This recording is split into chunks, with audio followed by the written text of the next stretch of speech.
Me say, and you know, okay.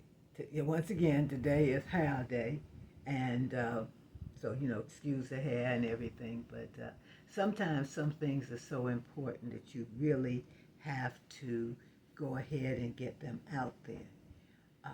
I don't know how many of you are aware of what USAID did in addition to, its basic programs.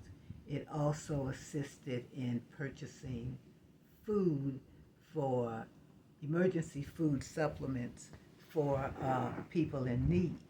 And a lot of times this food was they would give it out, and then sometimes I think they would, use other sources like, UNICEF and the UN relief programs and everything. Well, long story short, we're going to get to this. USAID at towards the end of the Biden administration purchased $800,000 worth of, I would call it, for a better term, supplemental nutrient biscuits. And these are biscuits that are packed with enough nutrients that a child, I think a child under 5, would be able to eat this and to fight off hunger and starvation.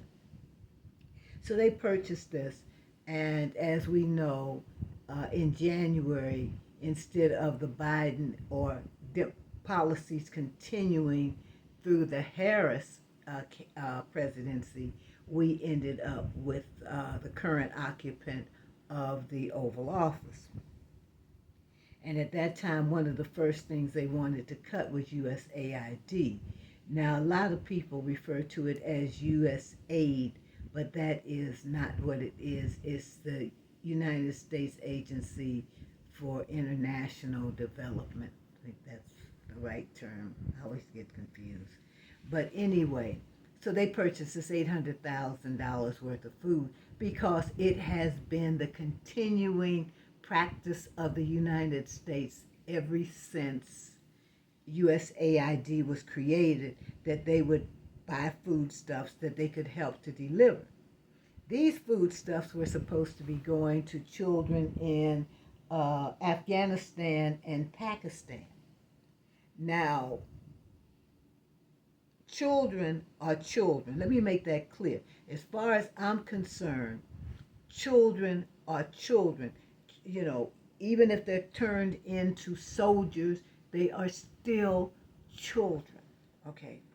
So what happened is, with all the confusion that you get when you have incompetent people such as Doge and the current occupant of the White House and those that he surrounded himself with, there are things that need to be done that weren't done.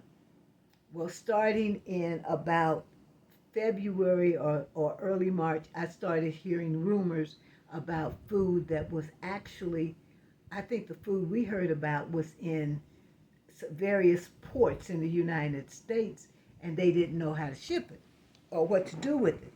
So we started contacting, because I also have a 501c3, we started contacting the various government agencies and elected officials to find out what they were going to do with this, because we didn't want it to rot, and we figured if there's any way that human rights groups and 501c3s can get together, pool our resources, and get this food to needy people.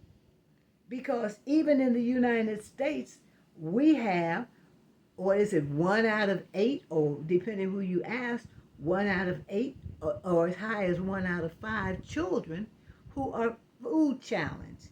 And we have the same problem with adults. We are passing out food every week here to people that can't afford to buy food. And then those that can't get the food we're passing out, they're going hungry at the end of the month. So, of course, we were troubled. We were assured, as was the United States Congress, by we were assured by those that we contacted, that there was a plan in place. You know, you always hear, I got a plan. That's the worst thing you can hear from this administration. They got a plan because they don't know doodly squat. So anyway, Rubio, who is at the Secretary of State under which USAID fell, said, yes, we know how we're going to distribute and everything. Well, we didn't know about all this food that was sitting in Dubai. So it turns out in Dubai, there was $800,000 worth of these biscuits. And like I said, they were supposed to go to Pakistan and to Afghanistan to feed children. So now we're hearing that the current occupant of the White House and other government officials have let this food sit here so long that it is reaching its expiration date. I think it has a very short expiration date, like 6 months of, it's not like meals, like those ready to eat meals. This has a short expiration date compared to other things. So now it's reaching the expiration date. They don't know what to do. Okay? So it has been ordered, and I think the term they used, incinerated, which means they're going to burn it. They claim that they can't even allow it to be made into food for dogs. So they're just going to sit there and burn $800,000 worth of food stuff. Now, I don't come to you with a problem unless I have a solution. Here's what I can't understand. We always see where the U.S. takes these pallets of food and water and they airlift them and they drop them. And that's done. Here's what we know right now, today, as I speak. There are thousands of children in Gaza who are going to die within the next few weeks because they are being starved to death. Now, according to Israel and the United States, that there are United States people on the ground in Gaza, and there are Israeli people on the ground that are dispersing food. So my question remains, why can they not airlift this to Gaza and immediately hand it out? And I hate to tell you what my response is, but my response is the reason they can't do it is because we got a bunch of petty, vindictive, vile, evil people sitting in power in this country who will starve children, who will starve adults, and sit back and laugh about it. This is incompetence at its highest level. This makes no sense. And then to tell me that it's going to take $130,000 to burn the food. When I say if you're going to burn something, go get you a couple of gallons of gasoline and some stick matches and set it on fire. That ain't $130,000. But it's just this mean-spiritedness, this evilness that has perpetuated this country since January 20th, and it is continuing, and it is not going to stop. When you tell me that a grown-ass man who has children of his own has sat back and let children starve to death in Gaza, I have no faith in him. This is not what a democracy does. This is not what the, quote, land of the free and the home of the brave does. My understanding is France is about, France gave us the Statue of Liberty. And what does it say on the Statue of Liberty? Give me your tired, give me your poor. And I guess, and they say France is saying, you ain't meeting the qualifications, we want it back. But you've got to be the lowest of the low to order this. I can't even believe that anybody is this incompetent. And they are controlling these government agencies. They're controlling Doge, all of them multi-millionaires, some of them billionaires. And they are doing nothing to prevent the starvation of children. And all they're doing right now is creating a new wave of, quote, terrorists. And those terrorists are the young kids who will survive. And they will look back and they will ask the question, why did the world sit back and let this happen? And I'm going to let you know another thing. This food that is about to expire in Dubai is not the only food that's about to expire.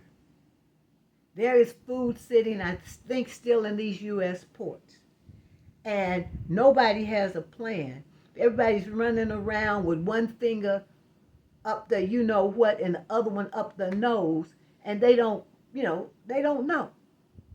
I went to public school. Public school, we did everything simple. We only had a pencil and a ruler. We didn't even have a calculator when I was in school. You had to figure stuff out. So either within the next day, get that stuff on, because it doesn't actually expire. It starts to lose its potency, but it's still, according to what I read, kind of valid. Get that stuff on an airship and ship it if you have to. You can ship bombs and you can do everything else and get it over there. And second of all, and most importantly, let the UN send in, let them, the World Health Organization, whoever else wants to go in there to monitor it. I'm a supporter of Doctors Without Borders. Let them do the distribution. I mean, I ain't trying to, put them in harm's way, but they're already on the ground there. Let the NGOs that are there take the food and give the food to people, because it's a trifling, low-life person. I don't care what office you hold. I don't care how rich you are. You are trifling, low-life scumbag below the most vile creature on this earth. If you sit back and let the children of Gaza starve to death rather than get food to them, even if you have to airdrop it. If you have to airdrop it like you dropped it from leaflets during World War II when you dropped the leaflets down, send them some food. Otherwise, you ain't got nothing to say to me. And I will continue to say that you're trifling, you're petty, you're vile. You don't even deserve the right to be called a human being for what you're letting happen to the children in Gaza. And you know who I am. My name is Faye, and this is what I have to say about this matter. Y'all get on your phone, start calling your Congress people, start calling your senators, wherever you are in the world. Call the U.S. And if you can't call them, look up the email and the fax number and send them one of those secret fax you can send through your international WhatsApp. Send them a WhatsApp fax. But this don't make no sense. This just to see children, babies starving to death, and you gonna sit up there with a smirk on your face just because you occupying the Oval Office? Shame on you.